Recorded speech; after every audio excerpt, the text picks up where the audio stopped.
Hello student, કેમ છો દરેક જણ? મજામાં? પહેલો વિડીયો જોયો ને કમ્પ્લીટ? સંબંધ અને વિધેય કેવું લાગ્યું? બહુ સહેલી વસ્તુ છે, ઘણું સહેલું છે, પણ ખૂબ જ ધ્યાનથી એને સમજવું પડે. બાકી તો આખા ચેપ્ટરની અંદર કોઈ કહે કે આ ચેપ્ટર અઘરું છે તો તમારે માની લેવાનું નહીં. ચેપ્ટર ઘણું જ સહેલું ચેપ્ટર છે, બરાબર. હવે સ્વાધ્યાય 1.1ના 2-3 દાખલા આપણે જોયેલા. એની અંદર બેઝિકલી કોન્સેપ્ટ એક જ હતો કે આપેલો સંબંધ, જે કંઈ સંબંધ છે તે સ્વવાચક છે, સંમિત છે કે પારંપરિક છે એ આપણે નક્કી કરવાનું હતું, બરાબર.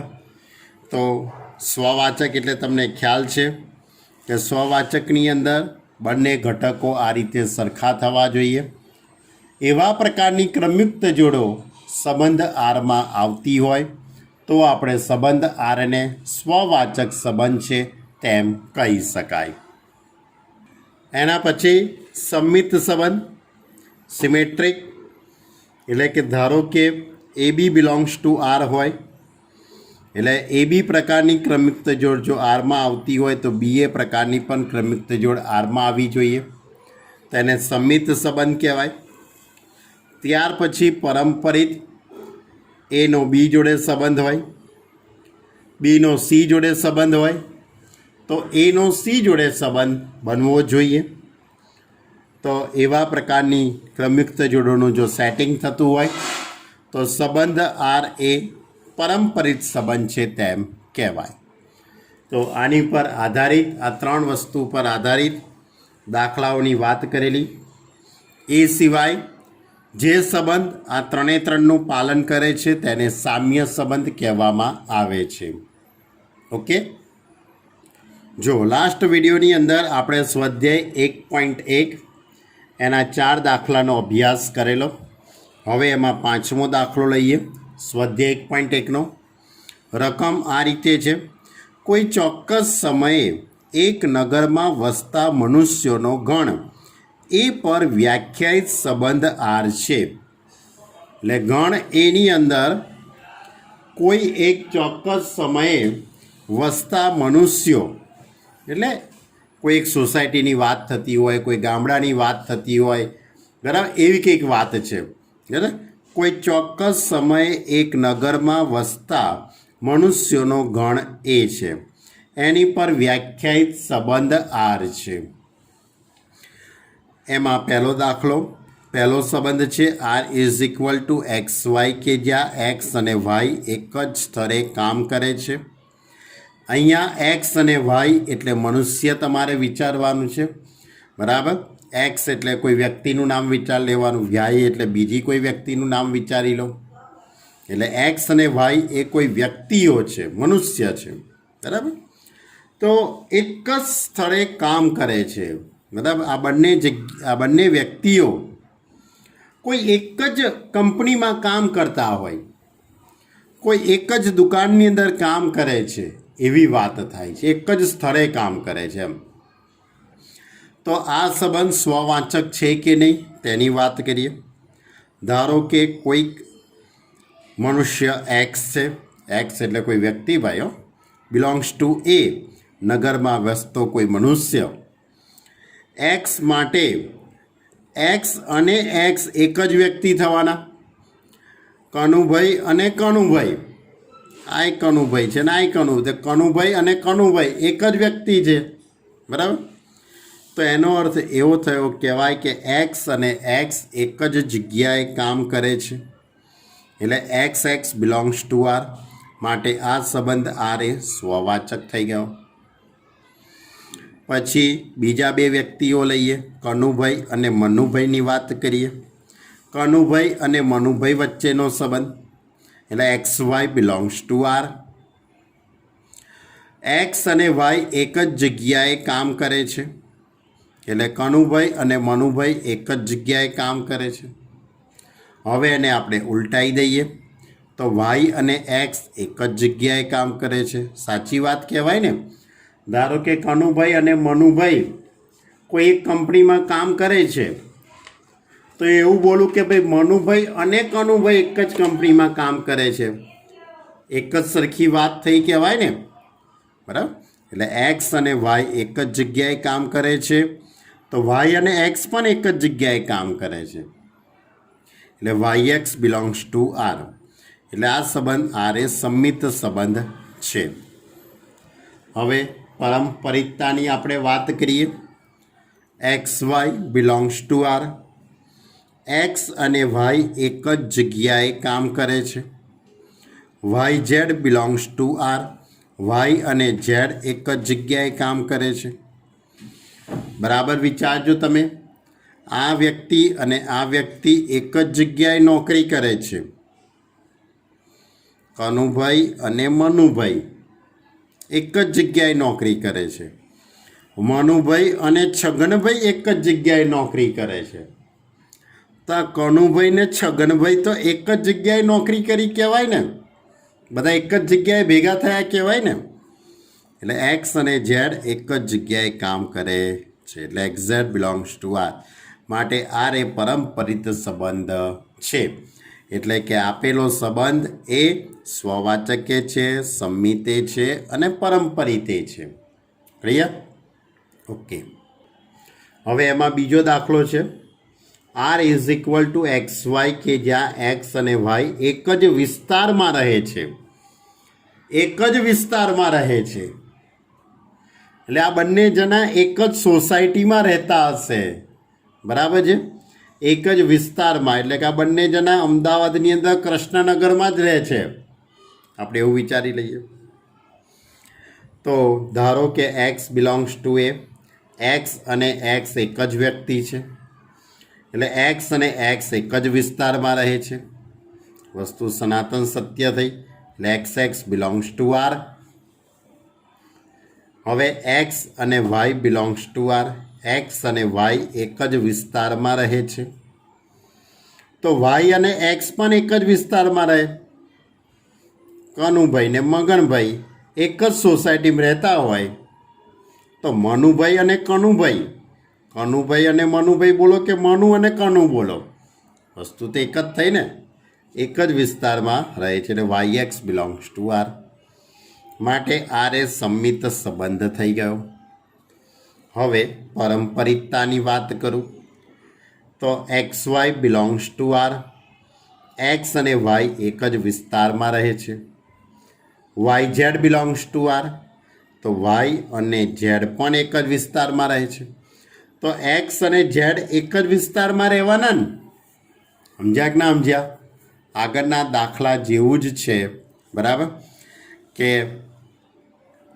કનુ અને મનુ, મનુ અને છગન. તો કનુ અને છગન એક જ જગ્યાએ રહે છે, એક જ વિસ્તારમાં રહે છે. એટલે x z belongs to R. માટે આર એ પરંપરિત સંબંધ છે. તમને થશે કે સાહેબ આવા કેવા દાખલા મૂકે છે ગણિતમાં? ભાઈ હવે એ લોકોએ આપ્યા છે એટલે આપણે લખવા પડે અને આપણે સોલ્વ કરવા પડે, બરાબર. એમાં તમારું કે મારું કંઈ ન ચાલે. સારું, ત્યારે હવે એના પછી હજુ એમાં ત્રીજો દાખલો કે એક્સ વાય, કે જ્યાં એક્સની ઊંચાઈ વાયની ઊંચાઈ કરતાં બરાબર 7 સેન્ટીમીટર વધારે છે. એટલે એક્સની ઊંચાઈ, એટલે આ વ્યક્તિની ઊંચાઈ કરતાં 7 સેન્ટીમીટર વધારે છે. એટલે કે એનો અર્થ એવો થયો કહેવાય કે આ એક્સ વ્યક્તિની ઊંચાઈ અને વાય વ્યક્તિની ઊંચાઈનો તફાવત 7 સેન્ટીમીટર થયો. એટલે x is equal to 7 plus y કહી શકાય કે ના કહી શકાય? બરાબર. સમજ્યા કે ના સમજ્યા વસ્તુને? બે વ્યક્તિઓની ઊંચાઈ વિશે વાત કરી છે. તો દરેક એક્સ બિલોંગ્સ ટુ એ માટે એક્સ અને એક્સ એક જ વ્યક્તિ થઈ. એક્સની ઊંચાઈ ઓછા એક્સની ઊંચાઈ, એક્સની ઊંચાઈ ઓછા એક્સની ઊંચાઈ. હું મારી જ ઊંચાઈનો તફાવત મારી સાથે જ કરું. મારી ઊંચાઈ 6 ફૂટની હોય અને હું મારી જ ઊંચાઈનો તફાવત મારી સાથે જ કરું તો તફાવત કેવો થઈ જાય, બાદબાકી કેવી થાય, શૂન્ય થાય કે ના થાય? ઓછી કે 7 સેન્ટીમીટર થવાની? એ તો થવાની જ નથી, કારણ કે આ બંને વ્યક્તિ એક જ વ્યક્તિ થવાના છે, બરાબર? એટલે ઇઝ નોટ ઇક્વલ ટુ 7. માટે x x not belongs to R. માટે આપેલો સંબંધ આર એ સ્વવાચક નથી. હવે પરંપરિતતાની વાત. ધારો કે x Y belongs to R. એક્સની ઊંચાઈ માઇનસ વાયની ઊંચાઈ બરાબર 7 સેન્ટીમીટર. તો પછી હવે હું જ્યારે આની ક્રમની અદલા બદલી કરી દઉં, આપણે એક્સ ઓછા વાય અને વાય ઓછા એક્સ કરું તો માઇનસ આવે કે ના આવે? બેઝિકલી નિયમ છે, બરાબર? બેઝિકલી ગણિતનો નિયમ જ છે કે x minus y is equal to minus y minus x લખાય. એટલે 7 સેન્ટીમીટર હતા તો વાયની ઊંચાઈ માઇનસ એક્સની ઊંચાઈ તો -7 થઈ ગઈ. ઇઝ નોટ ઇક્વલ ટુ 7 એટલે 7 થવાની નથી. એટલે Y x is not belongs to R. માટે X Y belongs to R હોય તો Y x is not belongs to R. માટે આ સંબંધ સંમિત સંબંધ નથી. હવે પરંપરિતતાની વાત. X Y belongs to R એટલે એક્સની ઊંચાઈ માઇનસ વાયની ઊંચાઈ બરાબર 7 સેન્ટીમીટર. હવે વાય અને ઝેડની વાત કરું. વાયની ઊંચાઈ માઇનસ ઝેડની ઊંચાઈ, y Z belongs to R એટલે વાયની ઊંચાઈ માઇનસ ઝેડની ઊંચાઈ બરાબર 7 સેન્ટીમીટર. હવે જો બંને સમીકરણનો સરવાળો કરી દઉં તો આવું રીતનું પદ થઈ જશે આખું. તમે વિચારી શકો છો બેઝિકલી નિયમ પ્રમાણે કે ભાઈ x minus y is equal to 7 તો y minus z is equal to 7. તો આનો સરવાળો કરું તો વાય ઉડી જાય તો x minus z is equal to 14 થઈ જવાનું. એટલે એનો અર્થ એવો થાય કે એક્સની ઊંચાઈ માઇનસ ઝેડની ઊંચાઈ બરાબર 14 સેન્ટીમીટર થયું.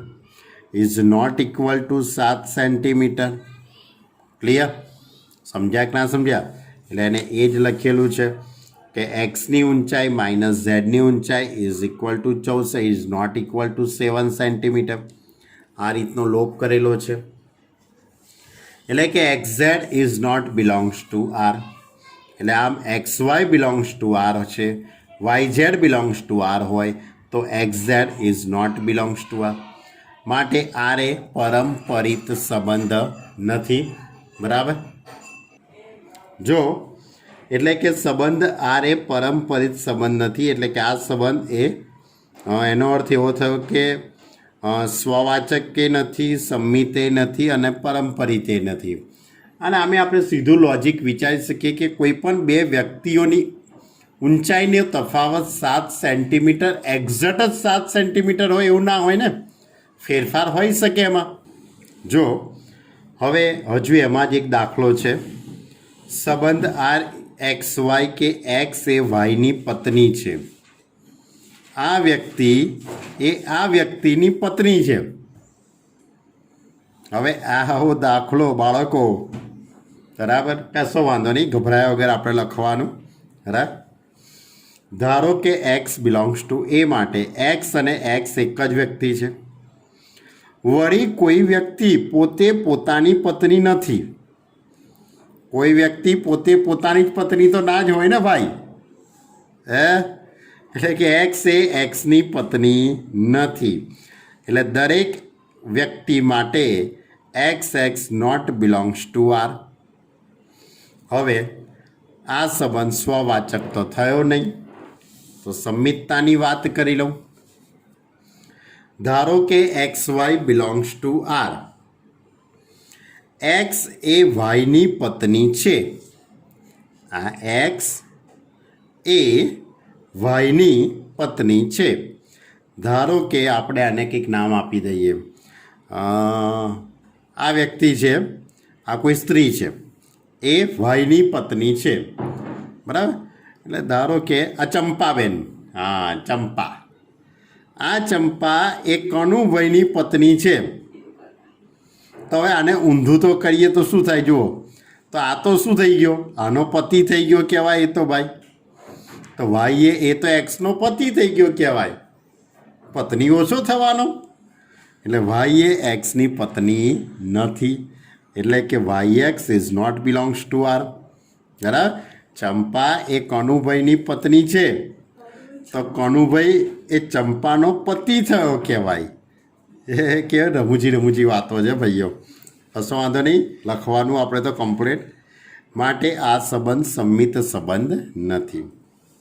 હવે ધારો કે એક્સ વાય, પારંપરિકતાની વાત કરું, ધારો કે x Y belongs to R, એટલે કે એક્સ એ વાયની પત્ની છે, એક્સ એ વાયની પત્ની છે, એટલે ચંપા એ કનુભાઈની પત્ની છે.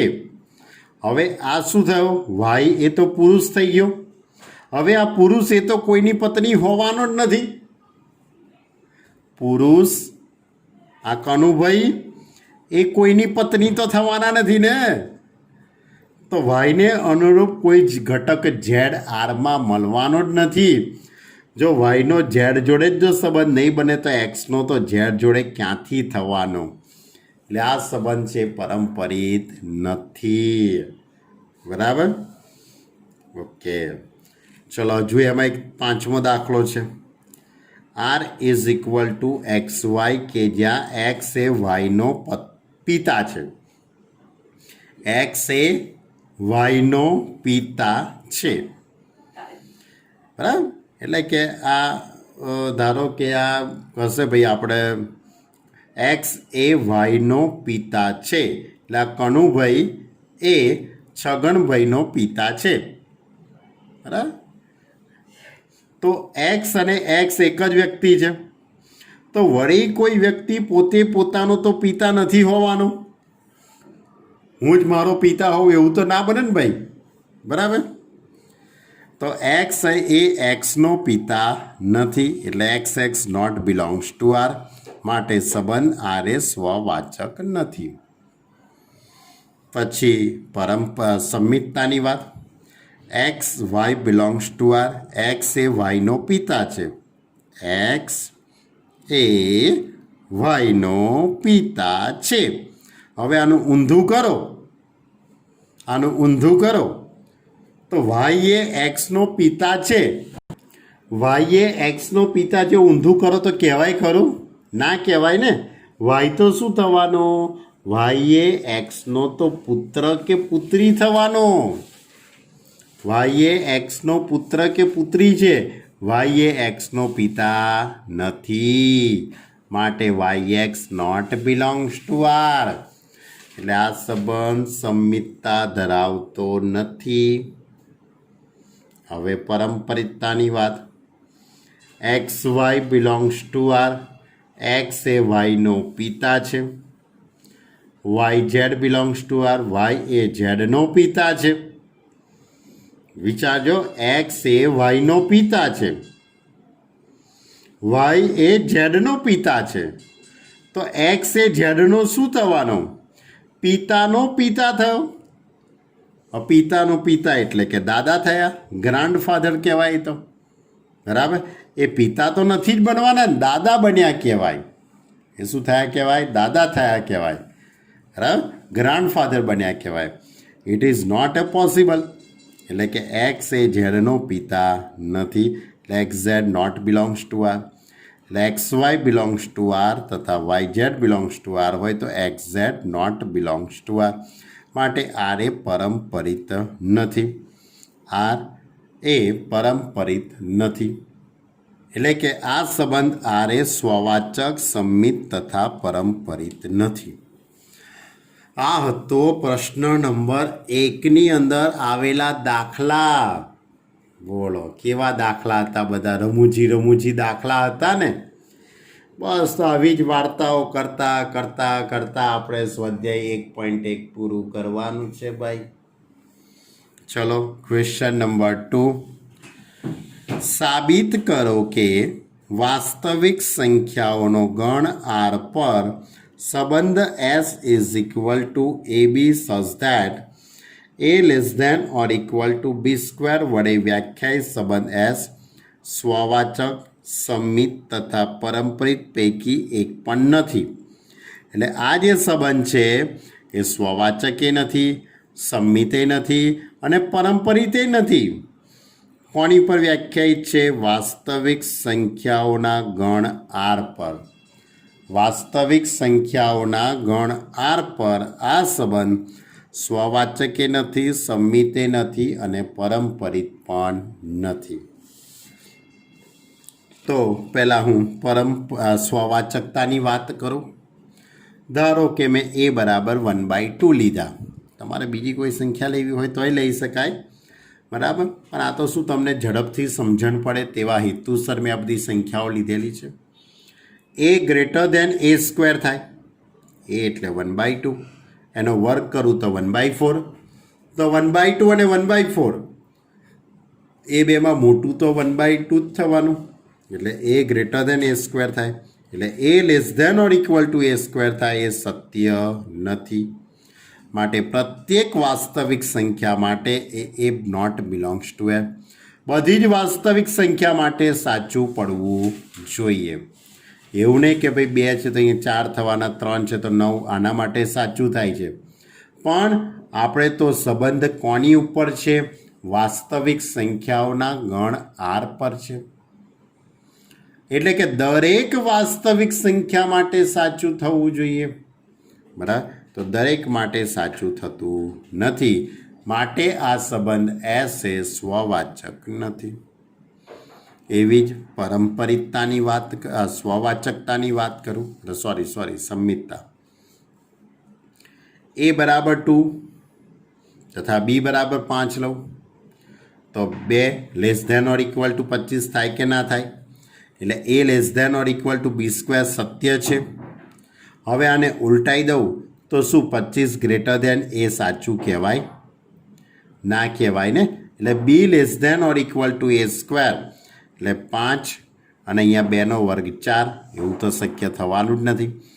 એટલે કે પ્રત્યેક વાસ્તવિક સંખ્યાઓના ગણ આરમાંથી આપણે કોઈ પણ 2 ઘટકો માટે આ વસ્તુ સાચી થતી નથી. એટલે A B belongs to R. This implies B A not belongs to R. માટે સંબંધ એસ સંમિત સંબંધ નથી. હવે પરંપરિતતાની વાત કરીએ. ધારો કે એ બરાબર 10, બી બરાબર 5 અને સી બરાબર 3 લીધા. તો 10 લેસ ધેન 25 એટલે A less than or equal to B square જે સાચું છે. અને B less than or equal to C square એટલે 5 લેસ ધેન 9 એ પણ સાચું છે. એટલે A less than B square, B less than C square આ સાચું છે, આ સાચું છે. તો 10 લેસ ધેન 9 થવાનું એ સાચું કહેવાય? ના કહેવાય ને.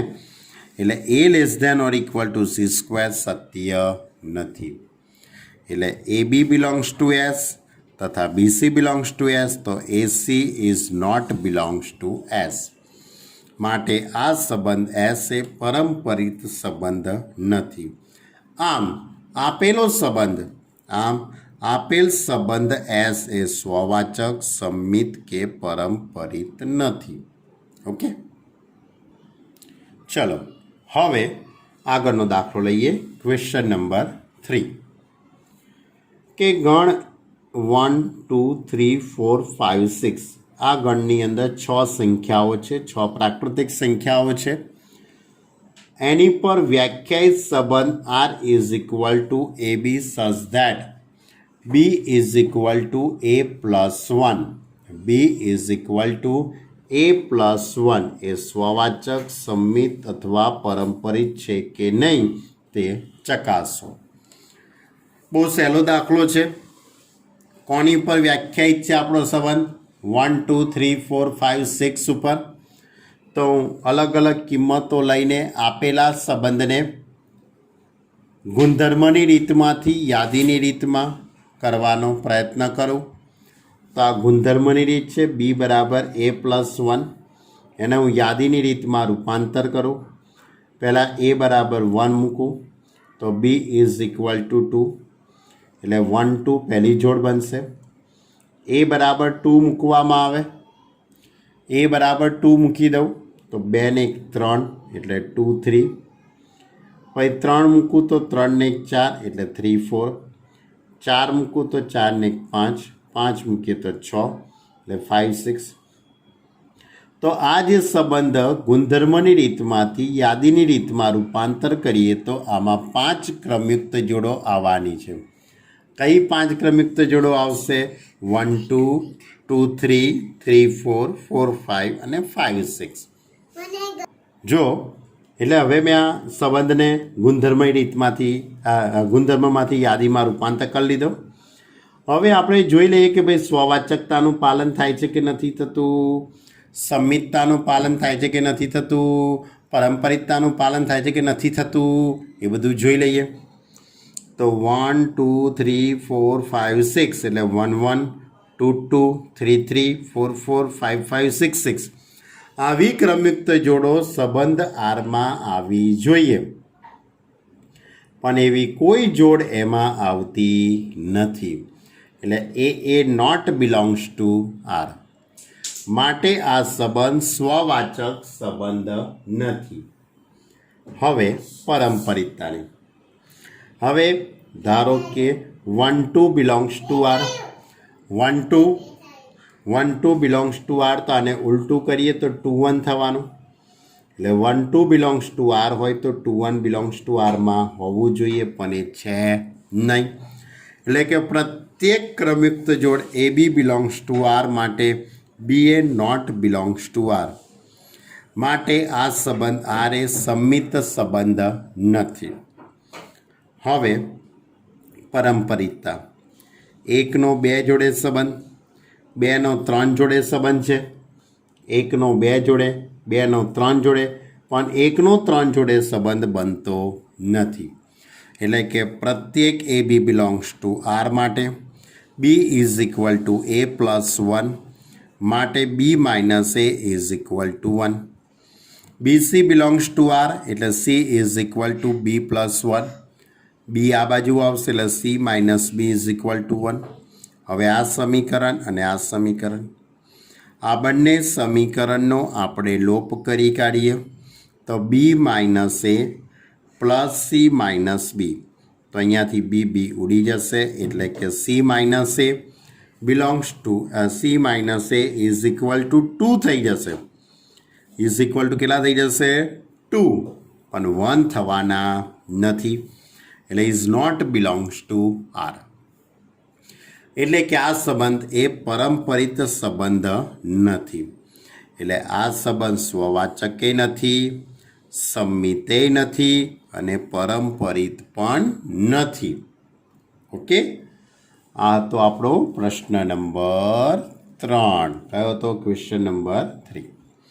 ચલો હવે ક્વેશ્ચન નંબર 4 લઈએ. ક્વેશ્ચન નંબર 4, સાબિત કરો કે આર પર વ્યાખ્યાયિત સંબંધ S is equal to A B such that A less than or equal to B. એ સ્વવાચક અને પારંપરિક છે પરંતુ સંમિત નથી. સ્વવાચક છે, પારંપરિક છે, પરંતુ સંમિત નથી. કોની પર છે સંબંધ? આર પર વ્યાખ્યાયિત. એટલે વાસ્તવિક સંખ્યાઓના ગણ આર પર વ્યાખ્યાયિત છે. S is equal to A B such that A less than or equal to B. તો કોઈ પણ સંખ્યા પોતે પોતાના માટે ઇક્વલ ટુ તો હોવાની, કારણ કે એને less than or equal to લખ્યું છે. એટલે 1 less than or equal to 1, 3 less than or equal to 3, 1/2 less than or equal to 1/2, આવું આપણે લખી શકીએ છીએ. એટલે એ વસ્તુ કેવી છે? સનાતન સત્ય છે. એટલે કે એ બિલોંગ્સ ટુ એસ, માટે એસ એ સ્વવાચક સંબંધ છે. હવે સંમિતતાની વાત કરીએ. A less than or equal to B એટલે કે એ બરાબર 1 અને બીની જગ્યાએ 2 મૂકી દઉં તો સાચું છે, પણ એનું ઉલટું કરું તો 2 લેસ ધેન 1 કહેવાય? 2 less than or equal to 1 કહેવાય મારાથી? ના કહેવાય ને.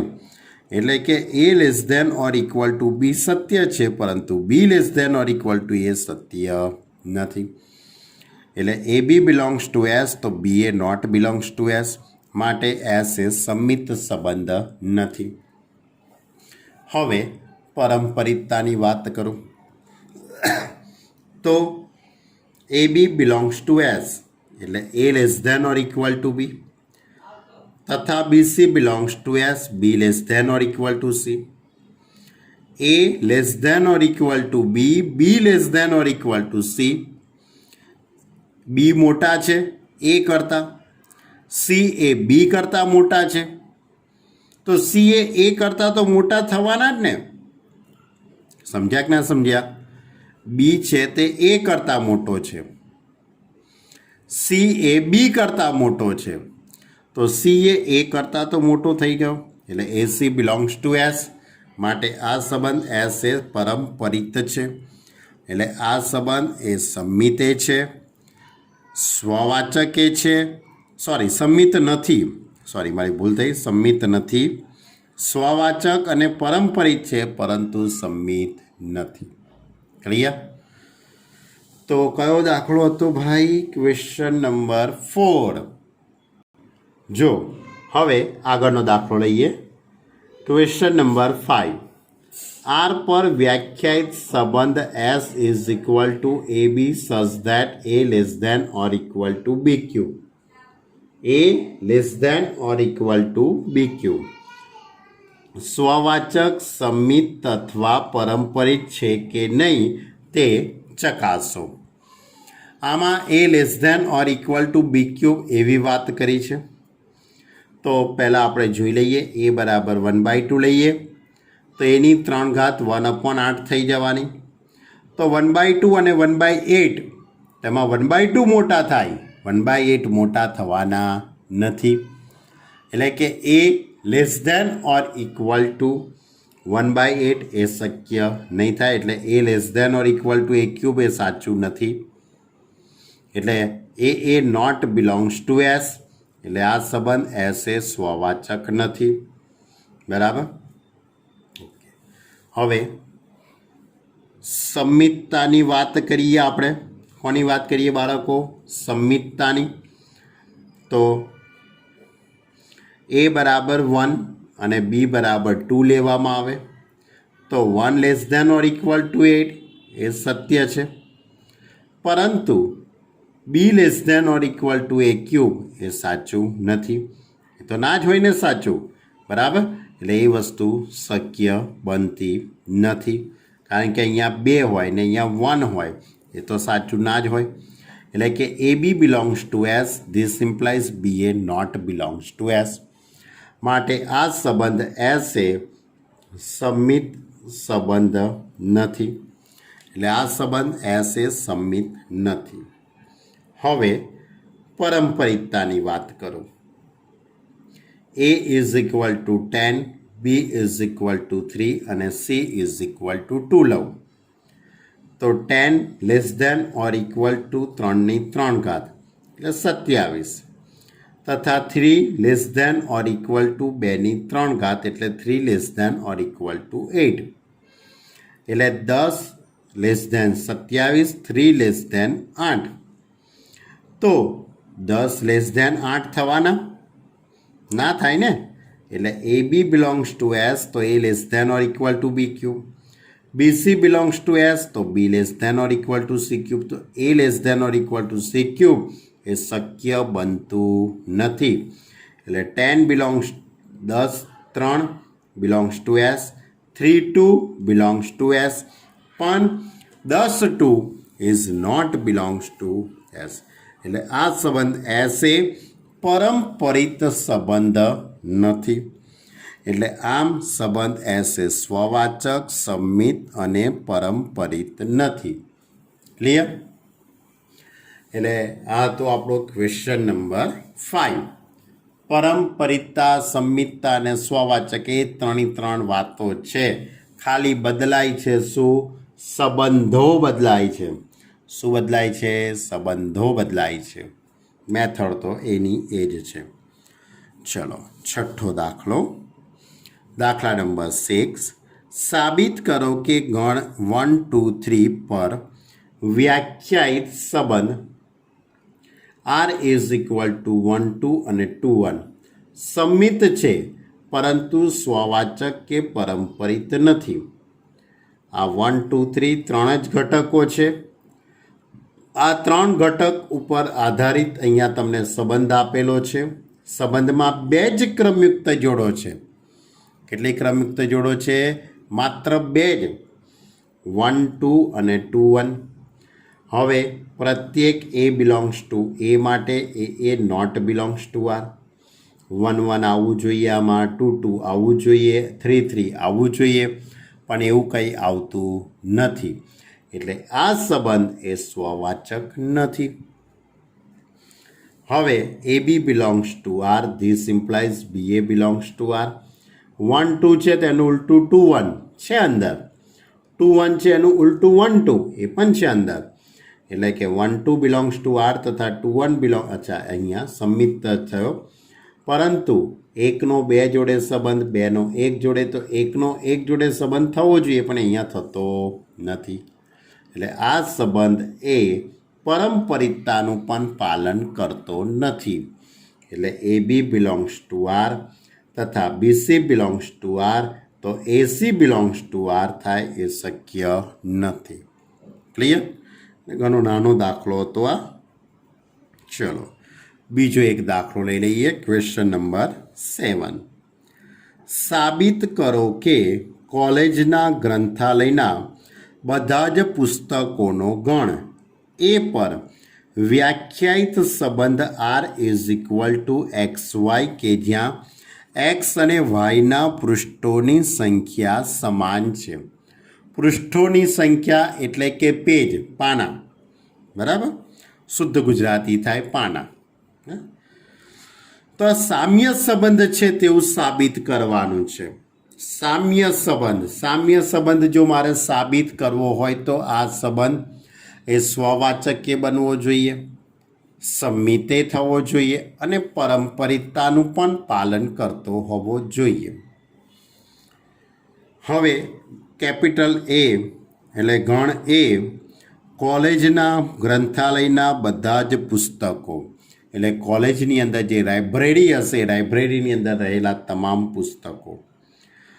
તો કોઈ પણ પુસ્તક માટે તે પુસ્તક પોતે પોતાનું જ પાનાની સંખ્યા તો સરખી જ હોવી જોઈએ ને, બરાબર? એટલે એક્સ અને એક્સ એક જ પુસ્તક છે, તેથી એક્સ અને એક્સના પાનાની સંખ્યા તો સમાન છે તેવું કહી શકાય. માટે દરેક એક્સ બિલોંગ્સ ટુ એ માટે x x belongs to R થવાનું છે. માટે આ સંબંધ સ્વવાચક તો થવાનો જ છે, બરાબર? દાખલા તરીકે આપણે ગણિતની ચોપડી લીધી, ધોરણ 12 સાયન્સની ધોરણ 12 સાયન્સની પાર્ટ 1 લીધો ગણિતનો. હું ફરીથી એની જ ચોપડી લઉં તો બંને પુસ્તકમાં પાનાની સંખ્યા તો સરખી જ હોવાની છે, કંઈ બદલાવાની તો છે નહીં. ચલો હવે સંમિતતાની વાત કરીએ. ધારો કે x Y belongs to R. X અને વાયના પૃષ્ઠના પાનાની સંખ્યા સમાન છે. ધારો કે ફિઝિક્સ અને મેથ્સ, ફિઝિક્સનો પાર્ટ 1 લઈએ અને મેથ્સનો પાર્ટ 1 લઈએ. બંનેના પુસ્તકોની સંખ્યા માની લો કે સમાન છે. આમ તો ના હોય, પણ ધારો કે સમાન છે. એવા કોઈ બે પુસ્તકો લઈએ કે એના પૃષ્ઠોની સંખ્યા કેવી છે? સમાન. તો હવે એને ઉલટાઈ દઉં તો વાય અને એક્સના પણ પૃષ્ઠોની સંખ્યા સમાન જ થવાની, એ વસ્તુ સાચી જ થવાની. એટલે Y x belongs to R. માટે આર એ સંમિત સંબંધ થઈ ગયો. એ જ રીતે એક્સ અને વાયના પૃષ્ઠોની સંખ્યા સમાન છે, તો વાય ઝેડ માટે વાય અને ઝેડના પૃષ્ઠોની સંખ્યા સમાન છે. વાય અને ઝેડના પૃષ્ઠોની સંખ્યા સમાન છે. તો શું કહેવાય? એક્સ અને ઝેડના પણ પુસ્તકોના પૃષ્ઠની સંખ્યા સમાન છે, બરાબર? એક્સ અને વાયના પેજોની સંખ્યા સરખી છે, વાય અને ઝેડના પણ પુસ્તકોની સંખ્યા સમાન છે. તો ભાઈ એક્સ અને ઝેડના પણ પુસ્તકોના પૃષ્ઠની સંખ્યા સમાન થવાની. એટલે XZ બિલોંગ્સ ટુ R, માટે આ સંબંધ R એ પરંપરિત થઈ ગયો. એટલે કે આ સંબંધ એ સ્વવાચકે થઈ ગયો, સંમિતે થયો અને પરંપરિતે થયો, માટે આ સંબંધ R એ સામ્ય સંબંધ છે. ક્લિયર? તો આજે આપણે અહીં સુધી રાખીએ છીએ. સ્વાધ્યાય 1.1ના 1થી તે 7 દાખલાનો આજે આપણે અભ્યાસ કર્યો. આ 7 દાખલા ખૂબ જ શાંતિથી તમારે લખવાના છે. જેવું અહીંયા PDF મોકલવામાં આવે એ જ રીતે લખવાનું છે. પોતાની બુદ્ધિ શક્તિનો ઉપયોગ કરતા નહીં. કરો તો મને કોઈ વાંધો નથી, પણ આમાં જે કંઈ લખાણ લખેલું છે એમાં વધારો કરજો, પણ ઘટાડો કરતા નહીં. તો 2 માર્કનો દાખલો હશે કે 3 માર્કનો હશે તો એમાંય તમને પૂરેપૂરા માર્ક મળે. એટલા માટે. અને જો 1 માર્કનો MCQ હશે તો તમે બેઠા બેઠા જ વિચારી શકો એવા છો. બરાબર? કારણ કે આ તો બધી મૌખિક ગણતરીને આમ તો દાખલા છે, પણ આપણે લખાણ એટલા માટે લખીએ છીએ કારણ કે કદાચ 2 માર્કમાં કે 3 માર્કમાં પૂછાઈ ગયો તો. બરાબર? એટલા માટે. ઓકે, તો હવે આવતી વખતે આપણે સ્વાધ્યાય 1.1ને આગળ લઈશું. ત્યાં સુધી તમે આ સ્વાધ્યાય 1.1ના તમામ દાખલા એટલે 1થી 7 દાખલા કમ્પ્લીટ લખી કાઢજો. Okay student, by.